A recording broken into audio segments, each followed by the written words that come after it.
वाटतेय तुझी फरफट होतीये, तू भरडला जातोयस. पण आता नाही होणार.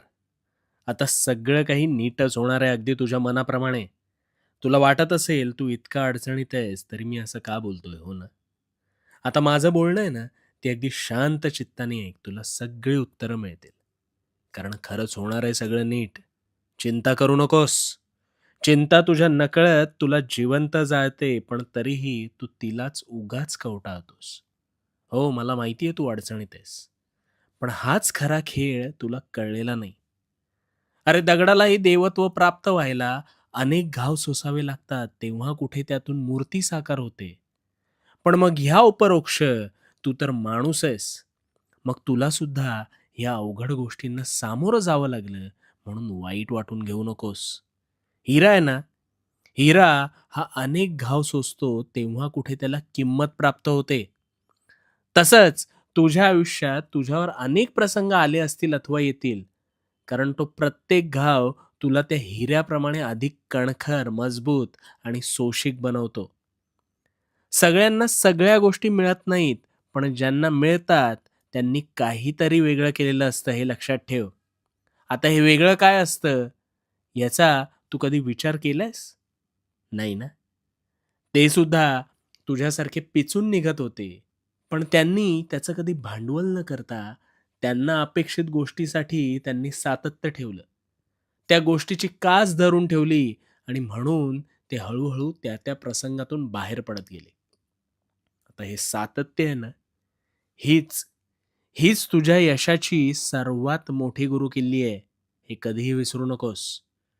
आणि या संकटांना घाबरू नकोस. निधड्या छातीनं सामोरं जा आणि मग बघ, तुझे सगळे प्रश्न, तुझ्या अडचणी कशा मिटत जातात. कारण मी आहे तुझ्या पाठीशी. भिवू नकोस. भिवू नकोस, कारण मी तुझ्या पाठीशी आहे. भिवू नकोस. मी तुझ्या पाठीशी आहे.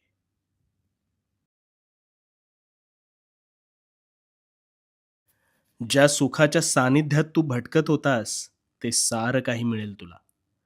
तुझी झोळी सुखाने अगदी भरून जाईल. तुझ्या बाबतीत सध्या होणारी ही जी घुसमट आहे ना, ही सुद्धा थांबेल. पण सध्या नेमकं काय चुकतंय ते सांगतो. त्यासाठी काय करायचं तेही सांगतो. आता शांतपणे ऐक. सगळ्यात आधी तू स्वतःला एक गोष्ट विचार. तू माणूस म्हणून खरंच माणसासारखा वागतोयस का रे? नाही. आता माणसासारखं म्हणजे काय, हेच तू बहुधा विसरलायस. माणूस हा सगळ्यात बुद्धिमान प्राणी आहे, पण तू तुझी बुद्धिमत्ता नको त्या ठिकाणी वाया घालवतोस. तू गोष्ट सुरू करतोस, पण त्यात यश मिळत नाही, म्हणून ती अर्धवट सोडून देतोस. याचं कारण तू नकारात्मक विचारांना प्राधान्य अधिक देतोस. आता तसंच इतरांच्या बाबतीत तो असा का वागला, ती अशी का वागते, ह्याचाच अतिविचार करत बसतोस आणि स्वतःचा अमूल्य वेळ आणि मानसिक ताकद वाया घालवतोस. हे बघ, ज्याला जसं वागायचंय तसं वागू दे.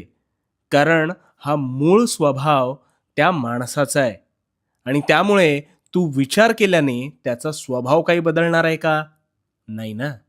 मग तू विचार हा फक्त स्वतःचा कर आणि प्रत्येक दिवशी स्वतःला अधिक उत्तम बनवण्यावर काम कर. तू दगडात देव शोधतोस, पण दैनंदिन जीवनात जगताना मात्र माणसासाठी माणुसकी विसरून जातोस आणि स्वतःच्या स्वार्थासाठी देवळात जातोस आणि देवळात जाऊन स्वतःचं भलं व्हावं म्हणून देवाला दान करतोस. अरे किती तो स्वार्थीपणा. अरे ज्याने तुला घडवलं त्याला तुझ्या त्या द्रव्याची अपेक्षा नाही रे. तुला सगळं काही प्रदान केलंय, त्या अफाट बुद्धीचा आणि तू निर्माण केलेल्या त्या कृत्रिम द्रव्याचा योग्य ठिकाणी वापर कर.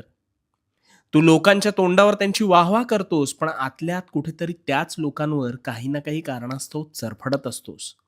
कुठेतरी हे सगळं थांबव रे. आणि माणूस म्हणून मनाने साफ राहा. स्वतःच्या अंतरंगात गोमूत्र शिंपड आणि मग बघ तुझी झोळी सुखाने भरते की नाही. आणि सत्कर्म करत असताना मी आहे तुझ्यासोबत. त्यामुळे भिवू नकोस. भिवू नकोस, कारण मी तुझ्या पाठीशी आहे. भिवू नकोस. मी तुझ्या पाठीशी आहे.